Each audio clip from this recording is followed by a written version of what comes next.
Is every Live, you're set. okay? All right. Good evening, everyone. It is now 6:03, and I'm going to call to order the Audit and Finance Committee for our August 27th, 2020 meeting.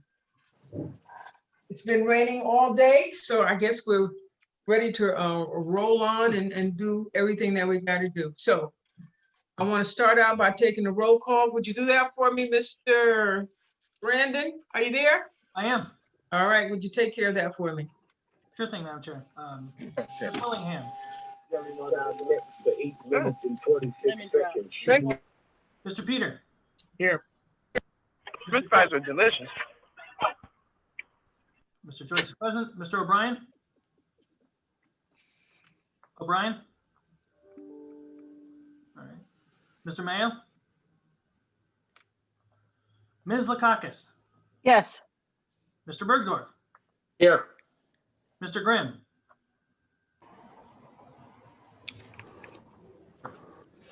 Mr. Clay. All right. You have a quorum. Thank you very much. All right. This evening, we're going to be moving around a lot as far as the agenda is concerned. So just follow along, and we're going to start with number 1. And that is I need a motion to approve the previous meeting minutes. Motion, Madam Chair. Okay, I got a motion from Mr. Peter. I got a second from Mr. Bergdorf. All those in favor? Aye. Aye. Opposed? Unanimous. Number 2 is going to be tabled tonight. And we're going to now go to number 4. Chairman, are you here with us? I am here. How are you? I'm fine. I'm going to let you speak on 4, 5, and 6. We're going to start with number 4, okay? Okay, I have the agenda in front of me. Is 4 local law A, or did we already talk about that?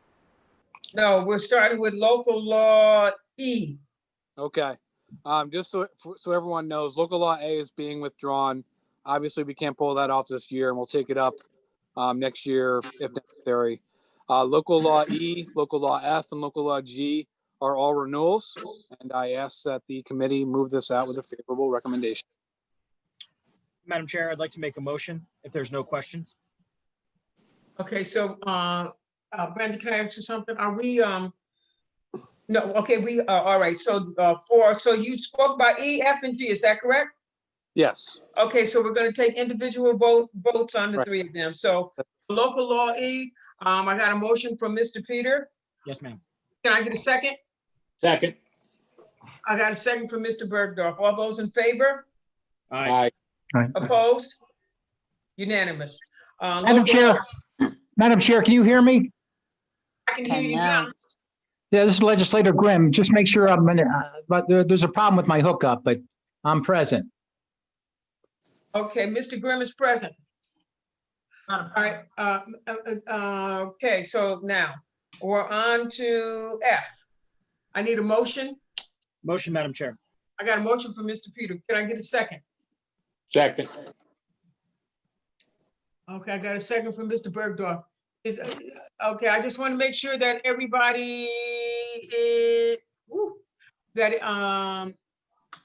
is present here. Okay, local law, I got a second from Mr. Bergdorf. All those in favor?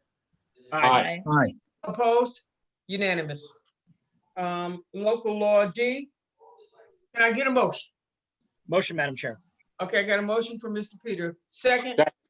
I got a second from Mr. Bergdorf. All those in favor? Aye. Aye. Opposed? No. No. Grimm. Did you get that, Mr. Russell? I got it. Okay, thank you. All right. Now I'm just trying to see, is Mr. Clay on? I can't see him. Okay, now I can. I don't Yes, I can. see it, Madam Chairwoman. You said you're here? I don't see him. Wow, okay. All right. All right, so now, that was 4 through 6. Now, is, Mr. Feeney here?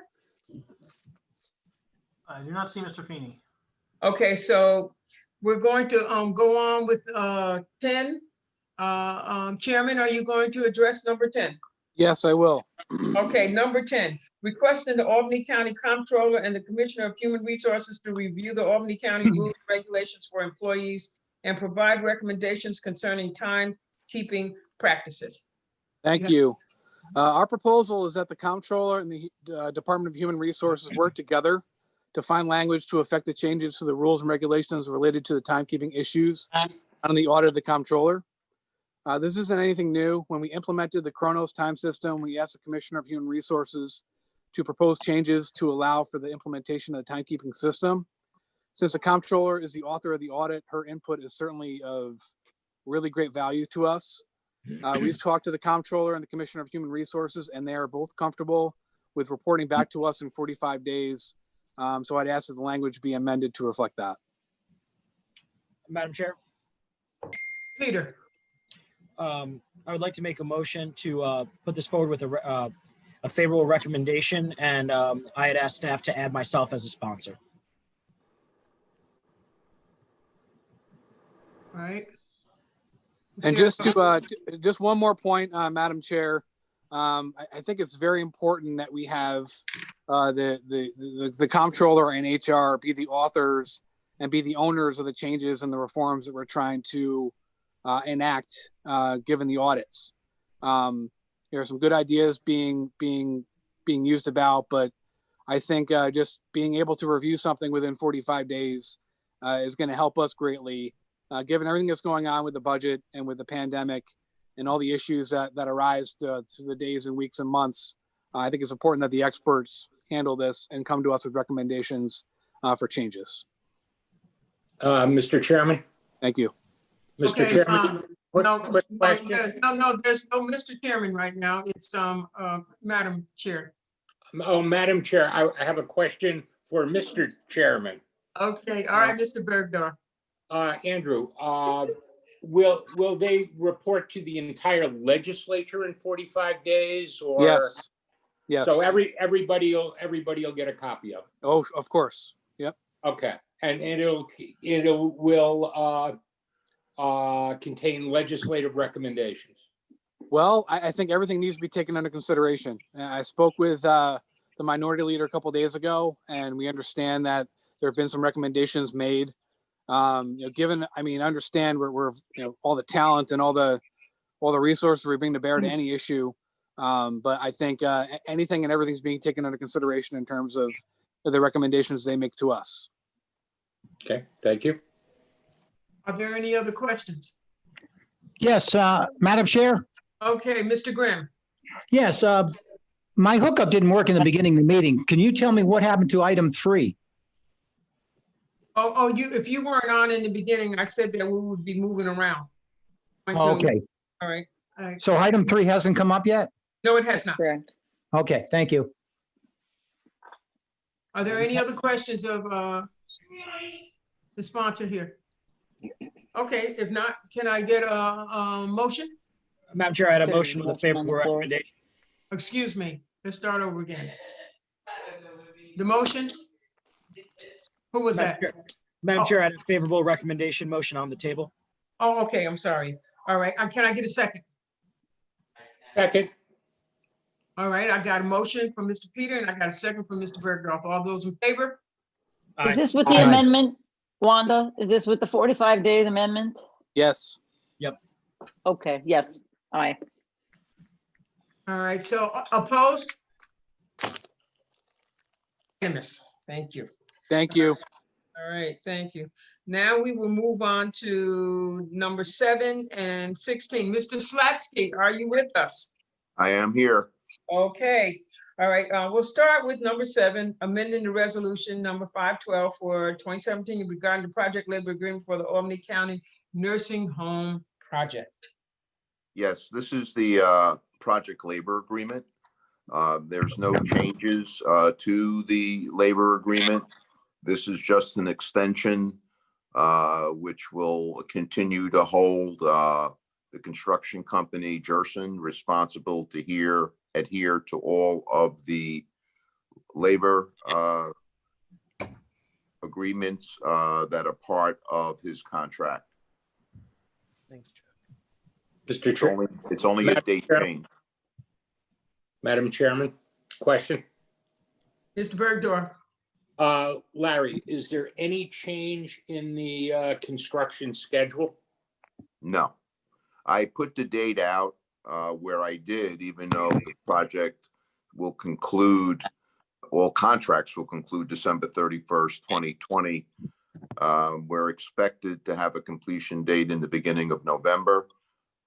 Since there was a lot of discussion about some of the requirements in the last few meetings, and that's why this was tabled a couple times, it'll give the opportunity for everyone to review what transpired, look at the data, the statistics, and even though the project ended, the PLA will still be in place to allow that to happen, so that if we could create better systems going forward, that will allow us to do so. Is there any cost associated with the lapse of the PLA for the period of time in which it lapsed? There's no cost to a PLA. It's an accountability document for Jerson. It just holds them accountable. There's no cost related to a PLA.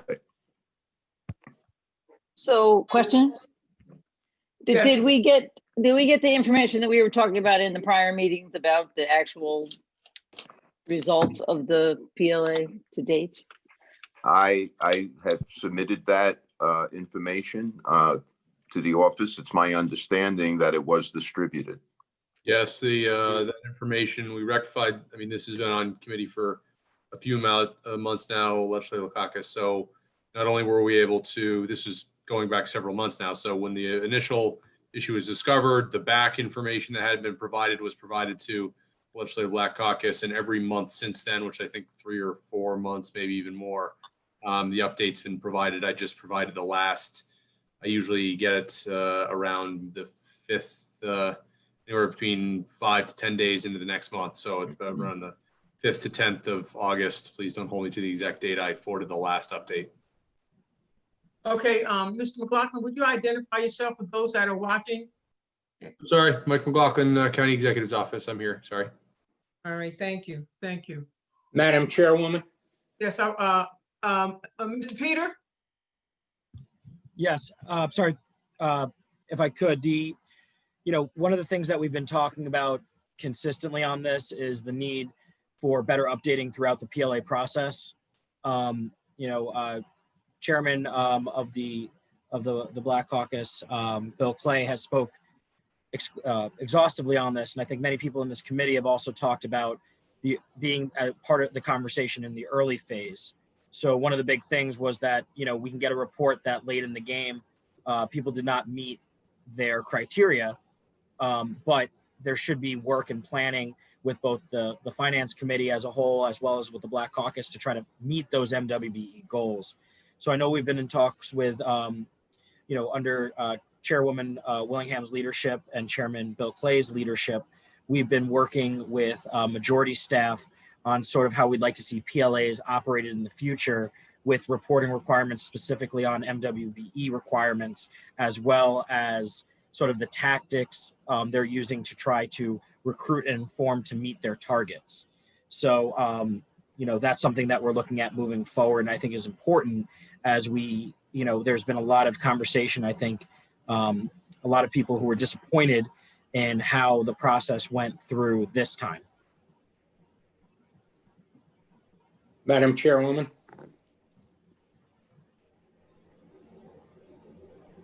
Yes, Mr. Bergdorf. This information has been shared with a select group of legislators. I would like you to be aware that there are other people on the Audit and Finance Committee who would like this information as well. and especially as it relates to implementation strategies for the PLA. I wonder if you would be willing to make sure that that information is shared with, at the very least, all the members of the Audit and Finance Committee. Your request is noted. And let me just say too, I know that we've been, more or less hammering Mr. Slatsky about this, but this project labor agreement was made in collaboration and signed by all of the union officials and all of the parties, the responsible parties.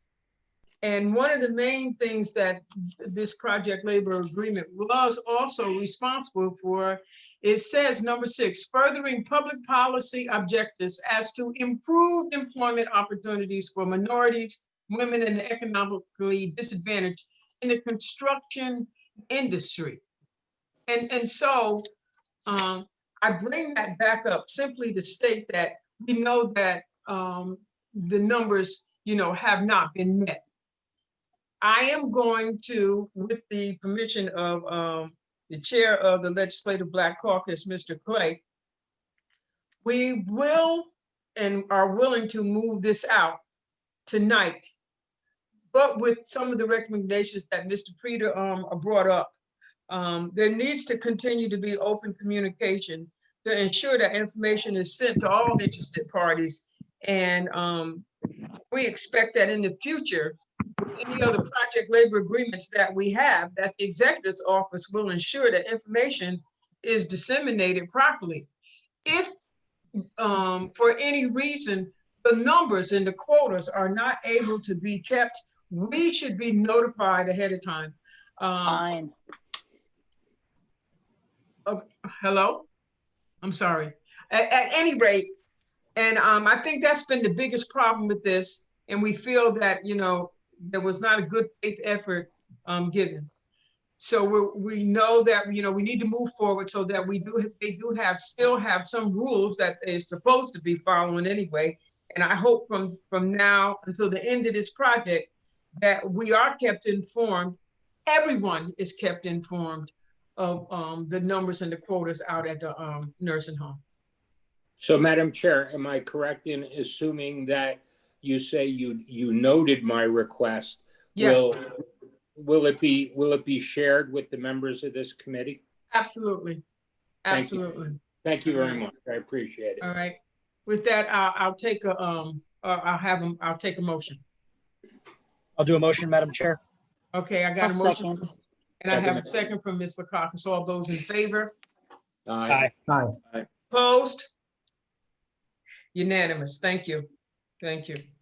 Mr. Slatsky will now go to number 16, and that is authorizing an agreement with Braun Media regarding media and consulting services at the Shaker Place Rehabilitation and Nursing Center. Yes, Braun Media has been our media company. The project continues to be a work in progress at the nursing home. As you know, we're still going under renovations and new construction. Braun Media is also responsible for our website and any media campaigns for the recruitment of staff and informing the public, the residents, families, as to how we're completing our project and what we have to offer to the public as a long-term care facility, totally renovated long-term care facility. Braun Media is now working with us in continuing our branding strategy. We're now putting together advertising for radio, marketing and execution of all of the things we've been working on for the last 2 years. This is a not to exceed $100,000 contract. In all honesty, we really never got up to that dollar amount, but now that we're getting into the area of media, that'll be a moving target as to what we actually spend. But the branding has done really, it's really been fabulous what's been going on in our community with our new name and getting all of the projects and programs that we have on the table out to the public. So we've now created brochures, new stationery, promotional material. Our website is really very well done, and they maintain that as well. We also just started, which they put together for us at our recommendation. We have a staff-only portal now on our website that they created. So we put special information that's only for our staff, and they have IDs to get into that portal. And we're able to update them on COVID-19, how to protect themselves and their families, and provide numerous information on self-development and other issues. So I can't say enough how well Braun Media has done for us.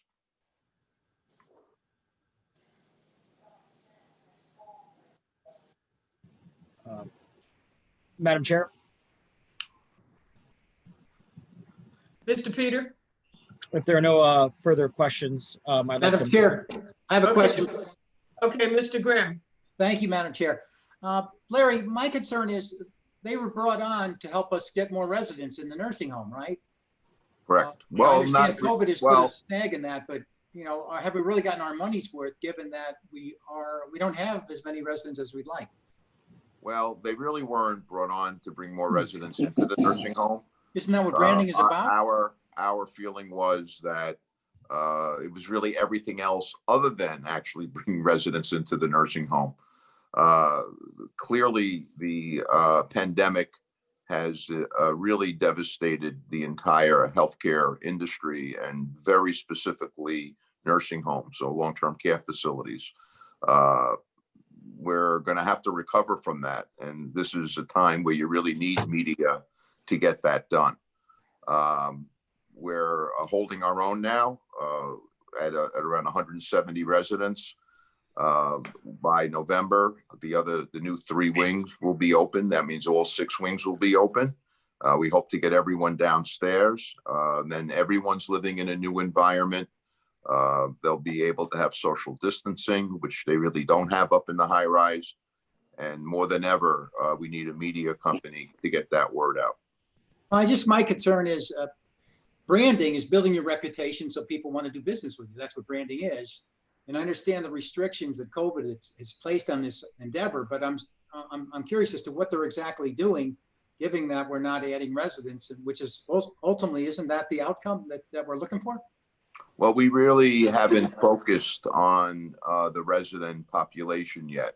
We did create, and again, with the assistance of Braun through the website, ways for families and or prospective residents to register or get their Medicaid application done right online with our staff. And there's a portal for that as well that we created. It's really not access. People are still very, very concerned because of what's going on in the media to put people in long-term care facilities. And until we get over that, it's going to be a problem. Now, the nursing home, knock on wood, we've been COVID-free, resident COVID-free, going on 11 weeks now. And not every nursing home could say that. But if you have one nursing home across the street or down the block that has one COVID positive resident, they see the entire industry as having COVID positive residents. And you really can't advertise, well, we're COVID free, because tomorrow you may not be. It's not something that you advertise. So I think this has to take its course. And I think once the new nursing home is open in total, we'll really be able to put together a media campaign, and I would be able to better answer that question. But we really haven't focused on resident solicitation through media, which is really a double-edged sword, because it's not something that nursing homes traditionally would do. The media really would be more focused on those resources, those referrals like hospitals and different community centers. And that's where the media campaign really will eventually be focused. Okay, well, I look forward to seeing some outcomes And So do I. Yeah. Thank you, Believe me when Larry. I Thank tell you, you, Madam if Chair. I we- appreciate it. Okay. I have a Mr. question. I Oh, have a yes, question. Ms. Lakakis. Larry, how is the recruitment going? Well, Because the you did recruitment, mention that in the paperwork that was, perhaps a side venture with the branding. recruitment's going actually very, very well, especially with nurses. We still have around 5 openings in nursing and around 15, 16 openings with CNAs. That's still a little bit of a struggle. But I must have this week alone 10 interviews set up. We've been very selective now who we're hiring because the census is at 170 and we really have enough staff as we speak, except for weekends, to handle the resident population we have. So I'm trying to keep the budget of how many staff members we have to how many residents we're caring for and their case mix, how much care they need. I don't want to actually just continue to fill positions when we have 170 residents. As we build the resident population, we'll increase the staffing population. The real difficulties we have now is weekends because our staff contractually have every other weekend off. So we're pretty good Monday through Friday. But on the weekends, because half the staff is off, we are a little bit challenged. And no visitors, I'm assuming still? No visitors. The way the executive order reads as we speak today, if you have one staff member or resident test positive, even if they're asymptomatic, which staff members have a tendency to be, or it's a false positive, we start all over again, 28 days. We're right now, just to let you know, 18 days in from the last positive staff member. Sweet. 18 days, right? We have 10 more days. So a week from this coming Monday, if all the tests continue to be negative of our staff, clearly all the residents admitted we know are negative because that's also part of the executive order. We could start visitation a week from Monday. One more question. You said something about Braun doing some communication with families, but I got that it was prospective families. Who does do they do the communication with the families that you currently, the 175 families we currently have? Or do you do that? We actually, there's new laws coming out now about that as well, by the way, about communication with families. Yes, we speak, if there's a positive resident, we will call that family every single day to give them the status. And if there's a positive resident, we would call every family member or communicate to them in some way, either by letter on our website or telephone call every week to let them know the status of the nursing home and their family member. We now call families or communicate to them in writing no less than once a month. Since we have been COVID-free, as I said, for over 10 weeks, we've been communicating with them and really citing the regulatory requirements and explaining to them why there's no visitation. So a lot of things are done through telephone, but we also write to the families. One more question, if I may. So are you doing any FaceTime visits like some other places are, stuff like that? Yeah. Oh, yeah. Right. That was an unrelated question, but. Oh, definitely. We have at least 6 or 7 devices in the nursing home right now where we do FaceTime staff, including myself. We use our cell phones with families and residents, and a lot of residents have their own cell phones, so they could have meetings with their family or FaceTime with their family. And I should point out that last month, we were approved by Leading Age New York, which we're a member of, our association, and through the Mother Cabrini grant, we got money to buy 9 laptops, and we got an additional 9 from the health department where we submitted a grant. So we'll have more than enough laptops to have Zoom meetings and FaceTime for the residents. Thank you. Okay, so Mr. Slatsky, what is the maximum number of residents that we can have? 250 per day. Okay, all right. And we now have 170? This morning was 168, actually. 168, okay. All right, thank you. Are there any other questions for Mr. Slatsky? I just want to, Ms. McLaughlin? Thank you. I know I'm not on the committee, but I just wanted to respond as chair of the Elder Care Committee. The responses that Mr. Slasky are giving tonight has given tonight are very important to us. And I'm glad Ms. Lakakis asked her questions. Those were many of the questions I had in terms of interaction between family and residents. I also wanted to respond to what Mr. Grimm said about the impact of the contract that Mr. Slasky talked about.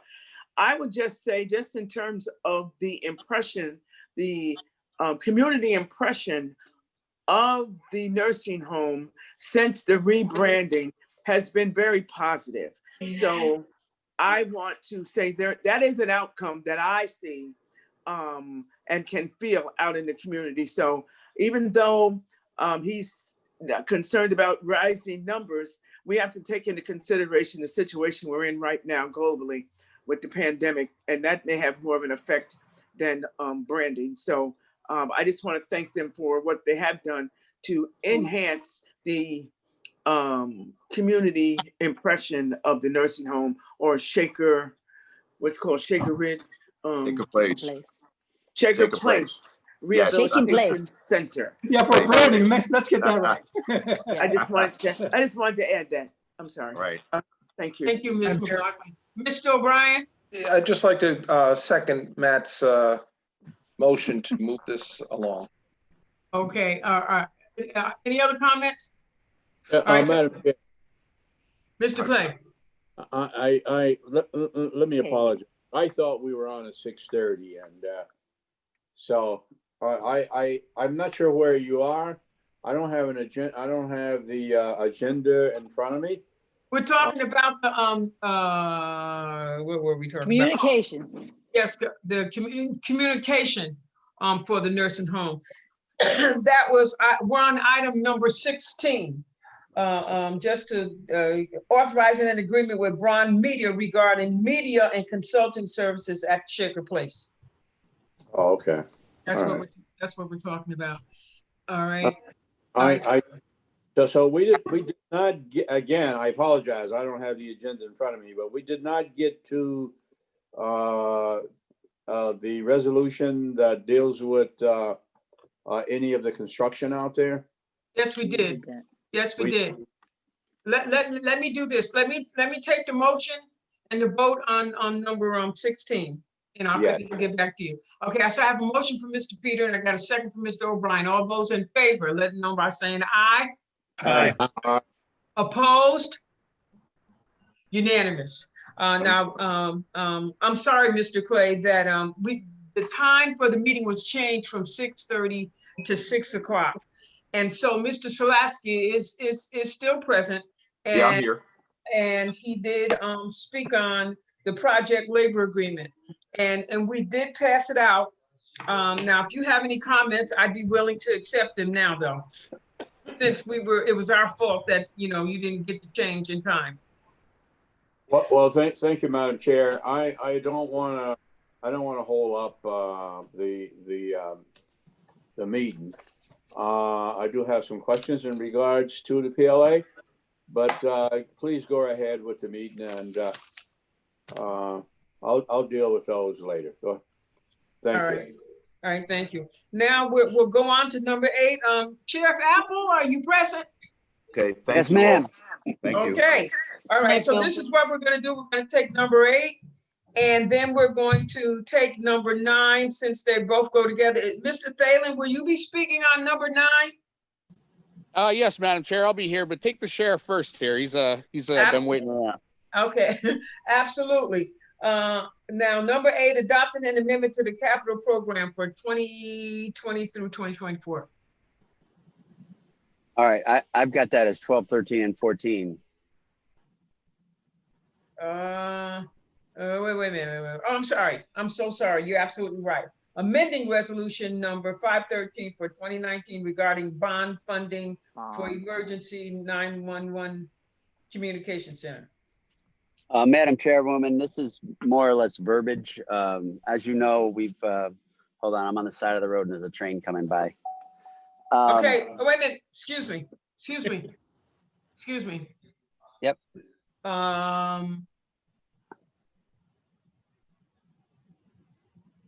hold on one second. Sean? Yes, Madam Chair. All right. I just need to clarify one thing. Okay. Mr. Russell, Yes. who has number 8? Number 8 is, the sheriff spoke on this last month. Mr. Sheriff, you remember you moved out the public hearing on this. This is the amendment itself to accept the change into the capital plan for the Clarksville location. The other 3 items you referenced are the moving the bonds itself. So that's the capital plan, and the bonds are based on the capital plan. Hey, Madam Chair, this is Sean. Okay, yes. This is just the amendment for the sheriff's Clarksville building. The public hearing went out on this. So you can, if there are any other questions, you can move it for the sheriff here. It's, we're just doing it for his Clarksville building out there. All right, so Which number are we on? We keep saying. we're on number 8. We are on number 8, and which goes along with number 9. And so, is everybody with me now? Yep. Okay, and so the one that's speaking on number 8 is? I can do that, Madam Chair. It's as easy Okay. as. And you're gonna speak on number 9 also? Yes, these are the two capital plan resolutions for the 2 public hearings that went out last month. It's for the adoption of the amendment to the 2020 to 2025 or 2019 to 2024 for the sheriff's Clarksville building, and the full capital plan for the 2020 to 2025. All right, so we have to take individual votes. Does anybody have any questions on number 8? Madam Chair, Mr. Peter? if there are no questions, I'd like to move this. Okay, we got a motion on number 8. Second. Got a second from Mr. O'Brien. All those in favor? Aye. Opposed? Thank you. Number 9. Can I get a And we motion? have to do a roll call? Excuse me? No. Did you just say we had to do a roll call? No. Okay. No. I thought you said that. All right. No. Nope. I need a motion for number 9. Motion, Madam Chair. I got a motion from Second. Mr. Peter. I got a second from Ms. Lakakis. All those in favor? Aye. Aye. Aye. All right, thank you. All right, now Roll Sheriff call. Apple, we are now on 12 through 15, everyone. And number 12, this is for the sheriff, amending resolution number 513 for 2019 regarding bond funding for the emergency 911 communication center. This is how I would like to take it. 12, 13, and 14 are all on the emergency 911. So I'm going to ask him to speak on all 3 of those, and then we will vote individually. Is everybody with me? Yep. Okay. Yes. All right, Sheriff Apple, you have the floor. Madam Chairwoman, this is a project that we've been working on since roughly 2016. We've had a number of changes, and then of late, primarily due to COVID, we have moved this location to the Clarksville station where our public safety station is currently. By moving it away from the nursing home, it saves us anywhere from 3 to 5 million, maybe a little bit more. We have enough money bonded already. We do not need extra money. In fact, we hope to come in well under budget. We think this is the best move. This is a no frills building. And we're asking for the nursing home language to be removed and the Clarksville Public Safety Center to be added as far as the location. With that said, I'd be remiss if I didn't indicate that the current location is out at 449 New Salem Road. It's a 3,000 square foot building that was built in 1994. At that point, we answered for 1 law enforcement agency, 5 EMS agencies, and 6 fire departments. And it was made for 3 dispatchers, a station commander, and 2 clerks. As I sit here now, that 3,000 square foot building, which has had no renovations whatsoever, is housing 30 dispatchers, 2 clerks, 3 IT staff, 1 station commander, and 1 deputy sheriff. It was built to handle 10,000 calls a year. We now handle 12,000 calls per month. We're answering for 6 law enforcement agencies, 6 EMS agencies, and dispatching for 15 fire departments. We're at max capacity.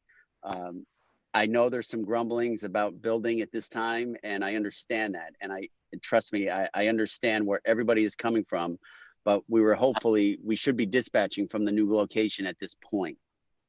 It's important for everybody to realize 911 is our first line of defense. 911 is where you call when your baby is choking, when a loved one is having a stroke, whatever the case may be. We get paid to save lives, and it's imperative that we build this building so we can expand our services and keep up with technology. And I just have to, I guess I'm just asking everybody, trust me on this. I wouldn't do it if we didn't need it. And we get paid to save lives, and this is imperative to have in order to continue to do so. Madam Chair, Yes, Mr. Peter. would like to just also sort of go on the record in saying that, the dispatch services to the various other parts and expanding that to properly respond to all the various situations that EMTs, the sheriff, law enforcement have to go to, and having the proper technology there is going to be crucial as we move forward. So I'd like to, if there's no other questions, make a motion to move this positively out. And I thank the sheriff for working with all the various communities and bringing them together and saving everyone a little bit of money, but also keeping up the standards. Madam Chair, Bill Clay, I'd like to second the motion. Madam Chair, I've got a question. Questions? Okay, wait a minute. Okay, I see a few hands up. I see Mr. Bergdorf's hand up, and I heard you, Mr. Grimm. So Okay. I'll acknowledge your question, Mr. All right. Grimm. Thank you, Madam Chair. Sheriff, how, I think, is it a desire to extend this 911 service to other municipalities? Because how will this move make that more palatable? And what is the likelihood that that will occur? Well, the likelihood, I really can't answer what the likelihood is to it. I think the move, we're building this, let's be real here. Every municipality is struggling. And I think as time goes on, municipalities are going to knock on the county's door and simply say, we can't do this anymore. And technically the county is on the hook for this when those municipalities do that. And we need to be in a position to do it. If it happened right now, I would have bodies in everybody else's buildings and we would be hodgepodging the system. I think that it's going to come. I may not see it in my tenure, but it's definitely going to come where you will eventually have one police department in this county and you will probably have one dispatch center in this county. Will any of us see it? Who knows? Everybody wants their own fiefdom for some crazy reason, but it's coming and we need to be prepared to do that. We're not building a palace here. This is a, just a plain vanilla building with, essential technology. We put a sonnet ring in this already. A couple years ago, we couldn't do Clarksville because we were not technologically prepared to do it. But over the course of the last 24 months, we've built that technology up and we can do this and we can save a lot of money by doing it. Okay, thank you, Madam Chair. And Mr. Bergdorf. Sheriff Apple, I think you and I have talked about this informally, but I understand that the net effect of the changes of 12, 13, and 14 is actually less than what the estimate would have been to build the facility at Shaker Place. Is that accurate? Very. What sort of savings do you anticipate? Excuse Not asking for a specific number, but a range of magnitude. Chief Borman and I have discussed that. He's on this call as well, and we're figuring a minimum of 3 with upwards of $5 to $6 million savings by going to Clarksville. Again, a lot of our costs at the nursing home were for more or less appearance, for aesthetics, for the building to blend into the nursing home, for a better security fence and not to be obtrusive, but yet so the nursing home residents would, it would blend in and it would look nice. We don't need any of that in Clarksville. We have a building there. We're going to be merging these two buildings. We're going to rebuild the EOC out there. And also we learned a lot through this whole COVID pandemic. We want to have a building prepared for this. We didn't have a building prepared for that. The nurses and our health commissioner are downtown Albany. We're out in Clarksville. There at no point were we prepared to merge. We will be prepared now. The other question I have, once again, I think we talked about this anecdotally, but that much of the money that was spent on the architect for plans you were able to reuse in Clarksville for the 911? Yes, we did. Unfortunately, we do have to write some of it off. A lot of the plans we'll be able to roll right into the new plans. Like I said, with the exceptions of some of the stuff that was basically more for aesthetics. We're going back with National Grid because there was an $80-some thousand expense that we had that we thought maybe Larry would be able to absorb and still use. Actually, National Grid has been nice enough to say, listen, you know what? We can eat that. We know what your intent is, and I'm very grateful for that. So yes, are we losing a little bit of money by moving out of there? Yeah, but it's a very small amount when you look at overall savings by shifting the whole project to Clarksville. And the construction management is now being done by the county as opposed to Gilbane? As of right now, yes. They are guiding us through the process. We may have to go to a manager. Lee, what was your final answer on the construction manager? Can you chime in on that? Yes, in our bid, we've requested a manager for the project. In the bid, we wanted somebody from A to Z that kind of handles everything in the project for us. So we have that in the bid, so it'll probably be somebody else. I don't think the county, Mr. Bergdorf, I don't think the county was comfortable guiding the whole process. It was a little bit out of their league. Well, the only thing that I would mention to you is that you know how I feel about this being bid under the Wicks law. So you have 4 separate primes, and the coordination of those primes is critical. So whatever mechanism you use, that's where delay claims, that's where errors and omissions come in if there isn't a strong coordination of the 4 contracts. So I'd actually listen. I've talked to you about this a few times. I'd love to have you, come in and have a third party if you want. Listen, I'm open to it. We've never done this before.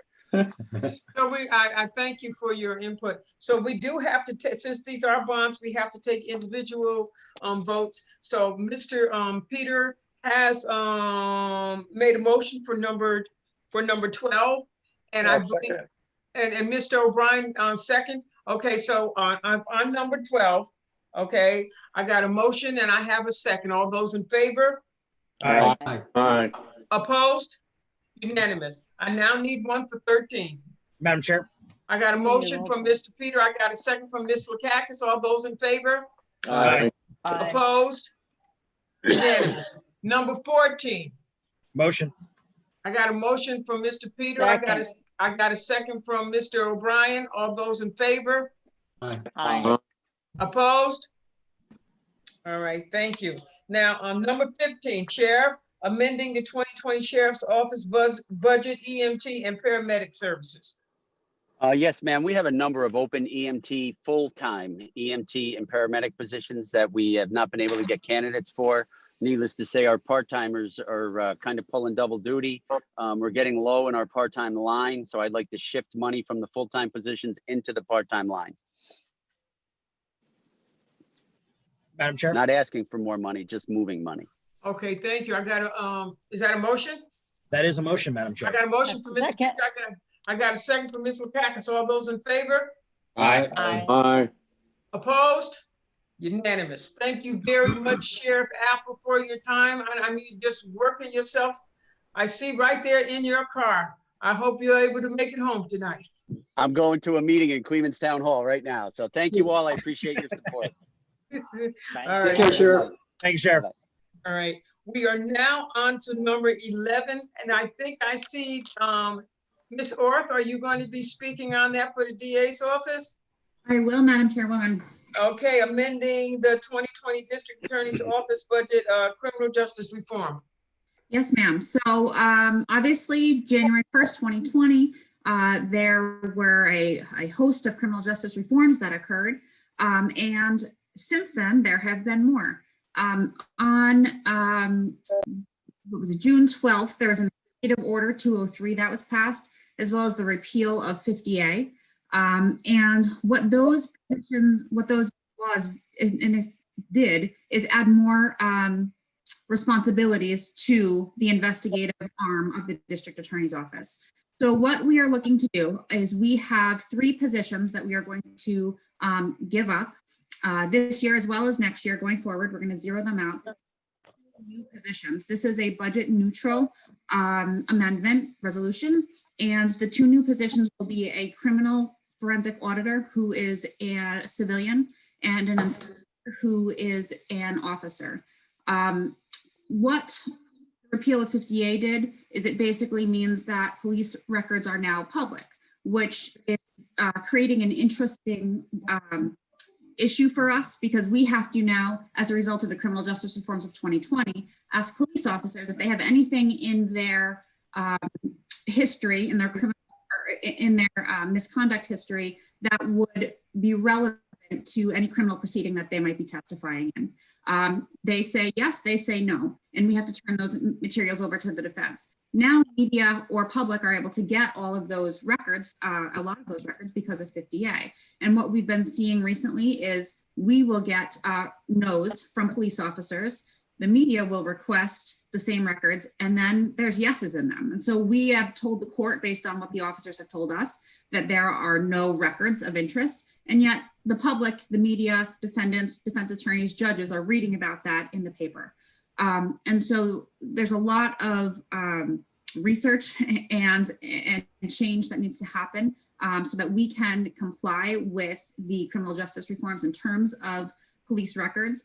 And with regards to Executive Order 203, which was passed, what that mandates is that each local government entity which has a police agency operating with police officers as defined under 1.2 of the criminal procedure law, which our investigators are, all of our investigators are DCJS certified New York State police officers. And we must now, because of that, perform a comprehensive review of police force deployments, strategies, policies, procedures, and practices to improve them for the purposes of addressing the particular needs of the communities served by police agencies. We have to put together a comprehensive plan, submit it to the state, and it needs to be approved by DCJS. So the inspector position is going to be responsible for all of the things that I just spoke about, in addition to our COVID response. COVID has created some interesting dynamics for our investigators. Our investigators are going out, serving subpoenas, driving witnesses to and from court, a whole host of other things. And now we have to ensure that there are COVID compliance requirements being taken with regards to all of these transports, with regard to our staff, cross-checking that with any houses that may be under quarantine because of COVID. So there are a lot of safety precautions that have to happen now, in addition to the traditional safety requirements. Thank you so much for your thorough report on that. Thank you. Madam Chair. Ms. Peter? Just a quick question. The miscellaneous equipment reduction of nearly 20,000, Yes. is that a 1 year, or are you going to carry that decrease over into the following year's budget? I'll carry that into the next year's budget so that we are remaining budget neutral. Great. Thank you very much. All right, Mr. Grimm. Thank you, Madam Chair. Heather, back in January, really didn't know what was going to happen. Correct. Now we're 8 months in, we have a better idea, at least some sense of what the cost is going to be for bail reform. And tell me, just how many employees have we added? What is the number currently? And then what was the expense now that we know it 8 months, 8 months in the books? So I'll tell you this, we still have no idea, because on March 16th, the judicial system and the entire criminal justice system was essentially placed on hold. So there have been very few case resolutions to almost anything that has happened in 2020 and the second half of 2019. We have been able to, we've hired 5 individuals. We've been able to keep up with the discovery demands, even though none of those cases that have happened have been heard. Discovery was due within 30 days of the cases beginning. So the January 1st cases were due in February, and we've only had, what was it, 73, 74 days to actually practice the law. and those due dates never really came up. So we're really on hold. And what we've been able to do, because the courts have not been meeting, so our ADAs and staff have not been needing to be physically present in the courts, that has enabled us to do is not hire as many individuals as we were given in the budget to save money currently, because we're able to take all of that extra resource from physically being in court and doing trials and hearings and putting that towards discovery. So as right now we're in phase 4 of the courts, and as the courts begin to open up, we'll start to see increases, and we will, hopefully have a better idea of where we are. I'd like to say by the end of the year, but it all depends on the pandemic and what the courts do. Thank you very much. Thanks. Madam Chair, Yes. I'd like to make a motion to move this. Okay, I got a motion from Mr. Peter. Can I get a second? Second. I got a second from Mr. Clay. All those in favor? Aye. Aye. Opposed? Unanimous. Thank you very much, Miss Orr. Thank you, Okay, Madam Chairwoman. all right, now we'll move on to number 17. Wanda, can I have a point of order? Where are you? I'm here. Oh, there you. I'm sorry. Do Mr. Grimm and I leave now and go to the person? Is the personnel starting or are they holding it? Does anybody know? We're gonna If it's hold. gonna start after this, I would ask for some expedience here, if at all Okay, possible. thank you. Okay, Thanks, all Lynn. right. So now we are on number 17. Okay, Ms. Clement? Good evening, Madam Chair. Good evening. This is an amendment to move $200,000 from the workers' compensation line to the unemployment line to cover additional expenses related to COVID-19. All right, can I get a motion? Motion, Madam Chair. I got a motion Second. from Mr. Peter. I got a second from Ms. So all those in favor? Aye. Aye. Okay, opposed? All right, unanimous. Thank you, Ms. Clement. Thank you. Now, number 18, amending the 20, Mr. Connors? Good evening. Can you hear me? Yes, we can. Yes, we can. Good evening, all. Thank you for allowing me to appear. Along with the district attorney who talked about criminal justice reform, this is a new unfunded mandate which was thrust upon the probation department as a designated pretrial agency for service in the courts of Albany County. What it did is allows defendants to be continued to be released after arrest under bail reform, but it adds authority to the courts to place defendants on electronic monitoring while their court appearance is pending. So we've been providing GPS for a few years on our probationers, but this is in addition to those. So I'm requesting additional money that is in our budget. The money that is being transferred was placed there for an executive initiative related to a zero detention, which during the pandemic, most of these projects were not able to move forward, and this money is now going to be reallocated and used for the GPS that are authorized by the courts. Thank you. Madam Chair, Yes. I'd like to make a motion. I have a question. Question, yeah. Quick question, Bill. Is your staff also monitoring these individuals, or are you just providing the hardware? So the law indicates that we have to be the provider of the service. We actually rent the units from a provider. We have a contract from a provider, Satellite Services, that provides us units. And as they're ordered through the courts, the offender reports, we place the unit on the defendant, and we continue to monitor it the entire time. Okay, now, at the beginning of bail reform, there was some question as to whose responsibility it was going to be if a defendant did not show up for a hearing. And there was some question whether that was going to be your office or the district attorney's office or the sheriff's office. Has that ever been resolved?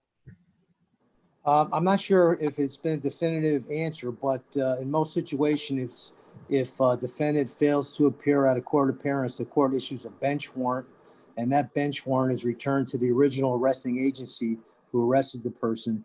Then it's that police agency's responsibility to effect the warrant. I think Okay. that I would just like to say that a lot of issues are coming up in regards to bail reform. And I think that might be something that we want to undertake, and probably maybe a special hearing or a special meeting to get some answers, because the law has changed in regards to some of that. Mr. Grimm? Yeah, oh, well, I agree with you, Madam Chair. I just, with these, there's an extra 63,000 for these bracelets, ankle bracelets. Is that basically it, Bill? Pretty much so. Earlier this year, I had an existing contract with a vendor, and I increased that contract to $90,000, and this additional money will cover that through the rest of the year. I'll be honest, it was pretty slow early in the year with COVID and the amount of people being arrested, but we continue to receive cases at a very annual rate each day of people being released, and many of them with GPS ordered. Yes. Are they the ones that are getting the bracelets? Are they showing up at a, what kind of percentage are they actually showing for their court appearance? So I haven't calculated those out. That's part of my responsibility to OCA. I have to provide statistics and on all the cases that are released in each court appearance as they appear. And earlier this year, I had another resolution. We're also working with the Vera Institute. They're continuing to work with us and assisting us in monitoring them. But I think our percentage is pretty high. I know there have been a couple. There have been some that have cut the GPS bracelet off, and that was lost. And that offender, we don't know where they are. But for the most part, most people do cooperate and do return to court. Thank you. Mr. One more Peters? question is, we were concerned about the probation department last year on your budget, where you really weren't really asking for a lot more money. We knew there's going to be a lot of encumbrances on you. Are there other costs that you've seen in the last 8 months that are increasing other than this incident? It's difficult to assess that right now, just because the significant impact of everything. We were basically shut down for a while during COVID. The civil unrest smashed all our windows. Our building was firebombed. We couldn't see people. I had to ask the state for waivers. We have personal contact requirements on all the offenders. We were waived for 120 days. All those waivers are gone now, and we have people reporting. We're seeing the people that we're entrusted to see, and working with them for everything that we have done in the past. So things are slowly getting back to normal. Well, good luck, because you got a heck of a job. Keep up the good Thank work. you. Can I Madam get Chair, I have a motion, motion. please? I got a motion from Mr. Peter. Second. I got a second from Mr. Bergdorf. All those in favor? Aye. Aye. Opposed? Unanimous. Now, 19 through 25, what we're going to do is we're going to take them. We're going to go through them, then we're going to vote on them all together. We can do that? Council? You'd be able to group the first 3, which are the refunds and the corrections to the tax rolls, and you can group the last 4, which are the transfers of parcels of real property. All right, so 19, 20, and 21.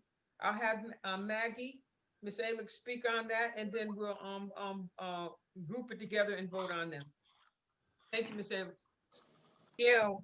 So number 19 is simply, we got notice from the city of Albany that they inadvertently applied a trash fee to the wrong 2019 property tax bill. So this is just correcting the bill to remove the trash fee. And number 20? Number 20 is the town of Rensselaerville. They miscalculated their disability veterans exemptions. The veterans disability exemption is 50% of their disability rating. If you put the full rating into the RPS system, it'll do the calculations for you. What was happening is they were calculating at 50%, then putting it into the computer. So in essence, the property owner was only receiving 25% of their benefit. So that is correcting the disability veterans exemptions in the town of Rensselaerville. And the third one is also a disability veterans exemption. This property in the town of Bethlehem had two owners, both with veterans exemptions. One passed on, and with that, they removed the wrong disability exemption. So this is correcting that tax bill as well in 20, I believe it's 2020 bill. And, That's a 2020 property tax bill. okay, so that was 19, 20, and 21? Yes. Okay. Madam Chair, Can I get a motion to group these together? a motion to group these together, Madam Chair. Okay. Second. And I got a second from Mr. O'Brien, okay? All right, all those in favor? Aye. Aye. Okay, so now we'll vote on 19, 20, and 21. Can I get a motion? Motion, Madam Chair. Okay, and I got a Second. second. I got a second Second. from Ms. Lakakis. All those in favor? Aye. Aye. Opposed? Unanimous. Number 22. Madam Chairwoman, numbers 22 through 25. 19, 20, 21, 22 through 25. All right, start with number 22, please. Madam Chairwoman, number 22 is a sealed bid auction that we did from June 15th to July 15th on 4 Line Road in the town of Knox. This was the sole bidder. Okay, and let me ask this question too. You know, I'm just gonna go straight through. So, any questions on 22? Madam Chair, Yes. just one quick one. It's more of a comment. I know that in our Blight to Betterment Committee, we had talked to Mr. McLaughlin about including a disposition sheet similar to what the land bank uses. We would just, and we want to thank the county executive's office for working with it. We would just hope that by next month we could utilize that sheet. It would just help us a little bit in these conveyances, etc. But that's the only note I have on it. All right, thank you. Can I get a motion on 22? Motion, Madam Chair. I got a motion from Mr. Peter and I got a second from Mr. O'Brien. All those in favor? Aye. Aye. Opposed? Unanimous. Number 23. Madam Chairwoman, number 23 is another sealed bid auction for a withdrawn property in the town of Colony at 2607 Second Avenue. And let me see if I have the dollar. No. Your buddy is still. I got him. Wait a minute, I got him mute. Got to mute, Joe. I'm just gonna throw the dollar amount out there too, Madam Chairman, 1 second, for $1,844. Okay. All right, can I get a motion? Motion, Madam Chair. I got a motion from Mr. Peter. I got a second from. Second. I got a second from Mr. Clay. All those in favor? Aye. Aye. Opposed? Unanimous. Number 24. Madam Chairwoman, number 24, a third sealed bid auction from the same time period as before. This was 3068 New Scotland Road in the town of New Scotland. This is an abutting owner and it went for $18,000. Motion, Madam Chair. I got a motion from Mr. Peter. Second. I have a second from Mr. Clay. All those in favor? Aye. Aye. Opposed? Unanimous. Number 25. All right, Madam Chair, this is the last for us here. It's another sealed bid auction from the same withdrawn grouping of properties. This is 995 Morris Road in the town of Colony, and this is for $6,000. Can I get a motion? Motion. So moved. Okay, I got a motion from Mr. Peter. I got a second from Ms. Lakakis. All those in favor? Aye. Aye. Opposed? Unanimous. Thank you very much. All right, thank you. Now on to number 3. Oh, man. Okay, we can hear you. Okay. Oh, man. Ready? I thought we were done. I was excited. Okay, I'm sorry. It's the people's work. I'll mute myself. Okay, so now we are on number 3, Mr. Moriello. Yes. Oh, there you are. Okay, number 3. Right, just to a, modify the rules and regulations for Albany County employees. just a brief little 30-second recap at the last meeting. The members of this committee asked the chair to schedule a meeting with the controller and the HR director to review this and get their input. And in fact, I sent a letter to both chairs of Personnel and Audit and Finance, thanking them for addressing this and letting them know that we would be more than happy to facilitate the meeting. And then I never heard anything. So Madam Chair, did you ever conduct this meeting? No. And may I ask why not? With the submission of the resolution, I think that was submitted by our chairperson, that addressed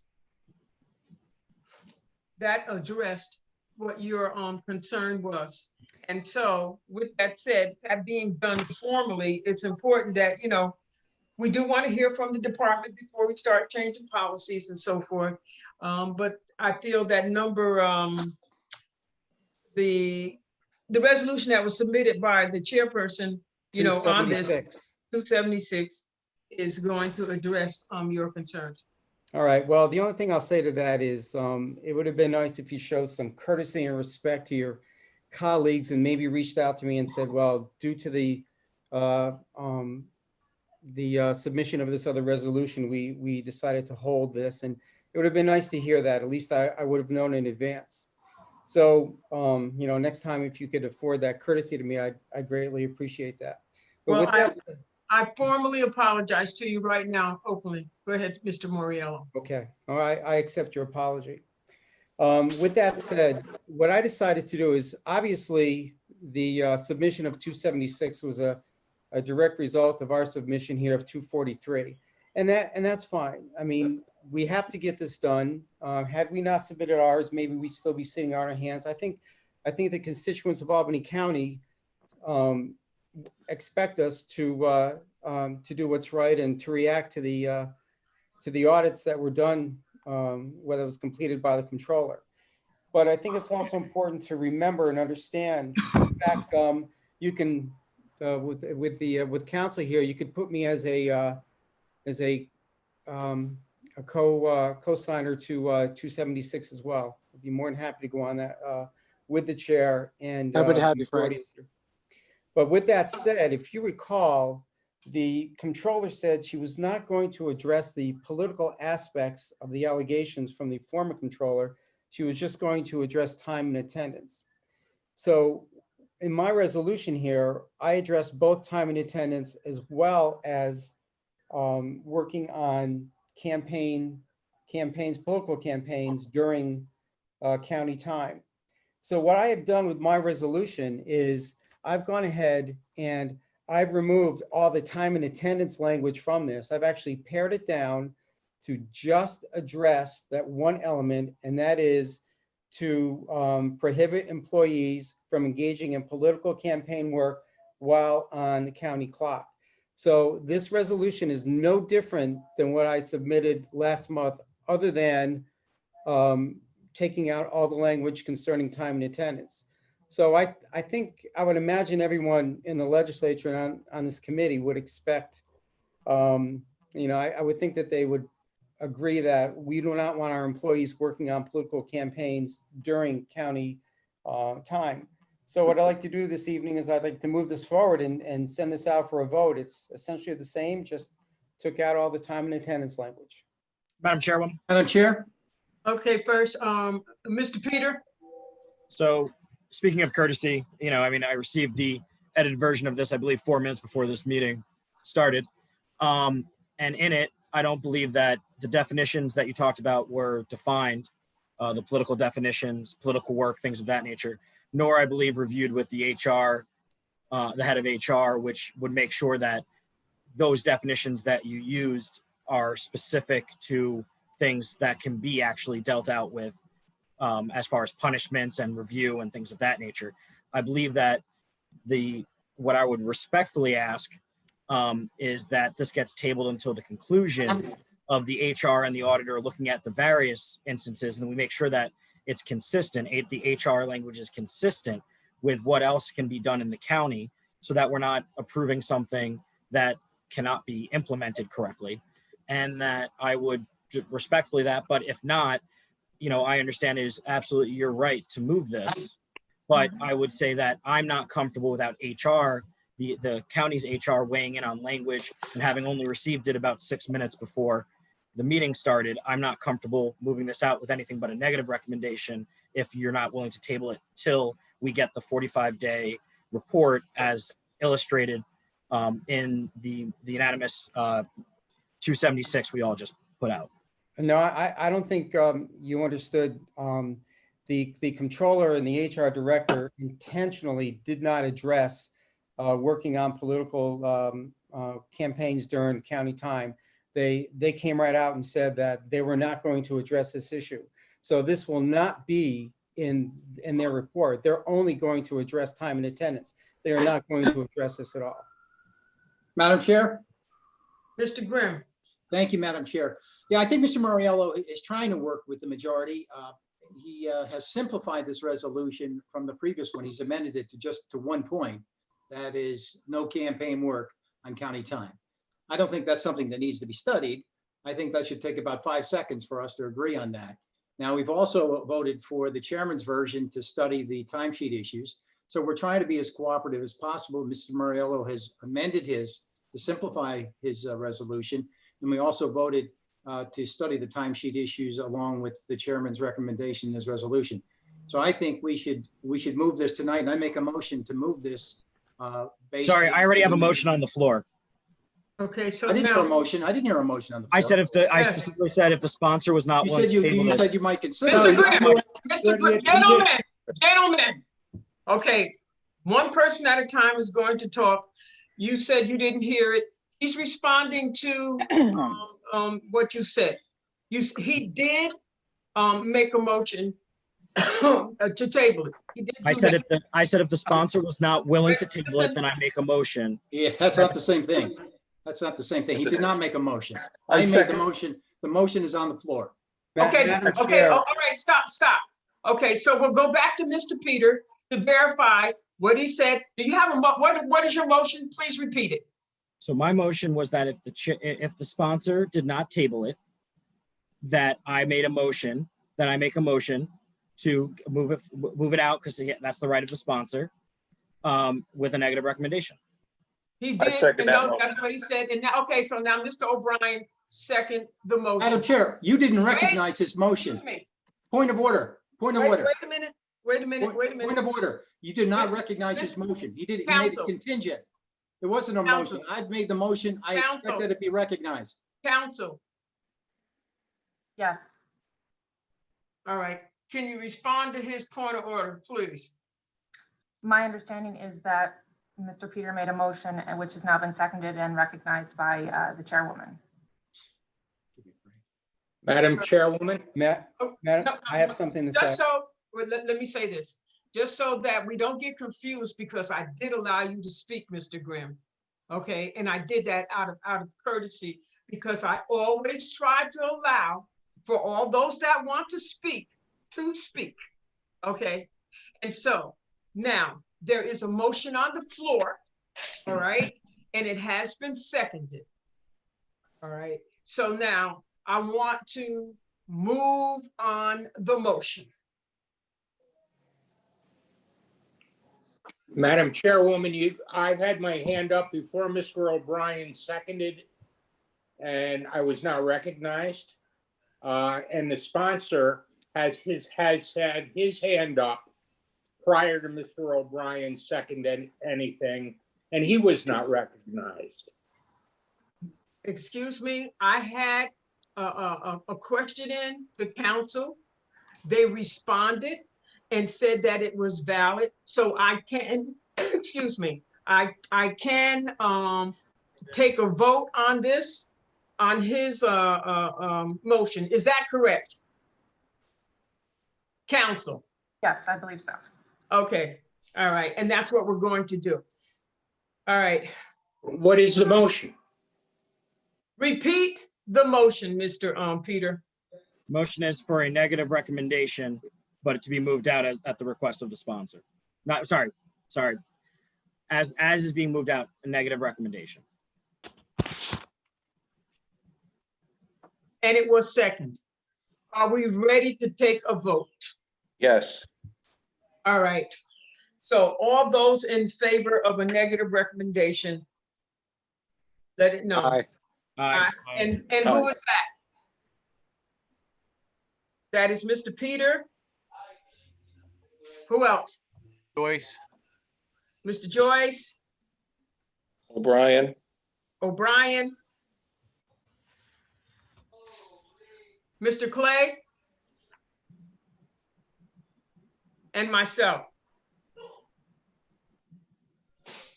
All those against it? Opposed. Grimm? Hello. And Mr. Bergdorf.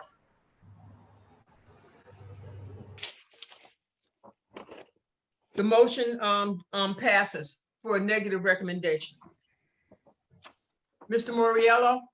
Yes. Are you asking me to speak? Yes. All right, I adequately responded to Mr. Peter. The controller and the HR director said that they were not going to address this issue.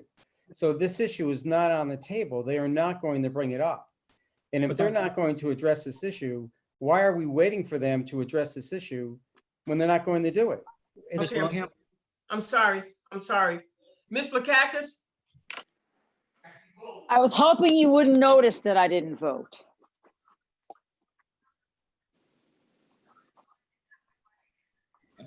Okay. I guess I'll have to vote yes. Ms. Willingham? Yes. Sorry, there's a section. Excuse me, Lynn, what did you say? I said, I guess I'll have to vote to move it out with a negative. I would say that I still would support looking at the whole employee manual as a whole. Like perhaps there's other things that are also missing from it. You know, perhaps there's other things that could be, you know, listed out as what is acceptable to do on company time and what isn't. I'm sorry, I'm not aware of Madam what Chair, they if you are get a right moment. now. But anyway, I'm Madam done. Chair? Madam I just Chair, think it's not a Andrew. very good resolution, but go ahead. Please stop. We have one person that's been recognized to speak, and that's Ms. Lakakis. Okay? All right, thank you. All right. So we have your vote. Mr. Peter? So there's a section, and let me yield to the Chairman. Joyce requested to speak on this. So I'll yield to that, but there's a point I wanted to make on the reso that I believe met some of the concerns that we had heard, and which is why I sort of felt it was put in there. So if my understanding is wrong, but I'll let the chairman speak on it first. Yeah, just really quick, I think it would be impossible for HR or the comptroller's office to not address the political end of this issue. They may say they may not want to get into the political end. I don't know if it's a miscommunication or not, but in order to address some of the items that were brought up in the audit, it would be impossible to not talk about the political end of this. So I just wanted to make that clear. They're going to have to.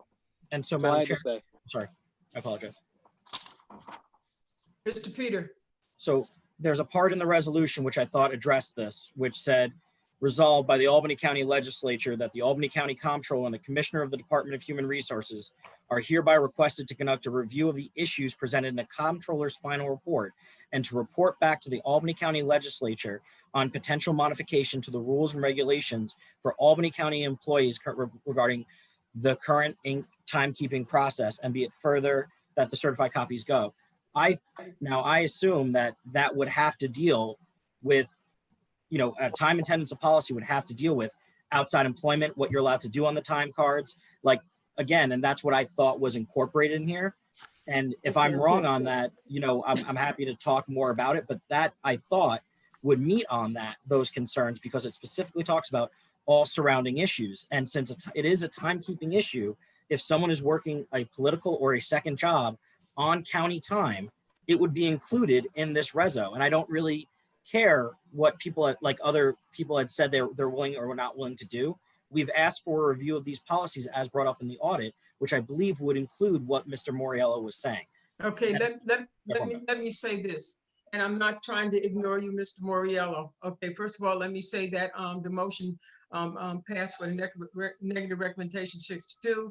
The other thing is we do need a motion to adjourn to move to the Personnel Committee. Madam Chairman, I've had my hand up for quite some time. Okay, Mr. Bergdorf, I'm gonna give you a minute, only because we really do. I won't need a minute. Okay, all right, thank you. It is not up to the Director of Human Resources to set policy for the county. It is up to the legislature to determine whether or not political work should be done on county time. That's how simple this is. That's how simple this is. And if you can't grasp around that simple concept and you're looking to dodge it and to have county employees make recommendations to us, that's just wrong. Because we set policy for the county, the employees don't set policy for the county. This is simple. This affects the employees. It affects And okay, you said a minute. I'm gonna respond to this, and then I'm gonna call for a motion to adjourn. But it does affect the employees because we will be asking personnel to terminate someone if they go against a policy that will be set, even in regards to what Mr. Moriello was talking about. So I believe that this is something that will be addressed in the interest of 276. It was 276, resolution 276. And Mr. Moriello, you can ensure by going on that as a sponsor that your concerns are addressed. And don't take it that people are not agreeing with you. That's not what this is about right now. Not at all. But this should be a collaborative effort that will address all the issues at one time with all of the responsible parties. So can I get a motion to adjourn? Motion. I got a motion to adjourn. Can I get a second? Second. I got a second from Mr. Clay. All those in favor? Aye. Aye. Thank you. All right, on to the person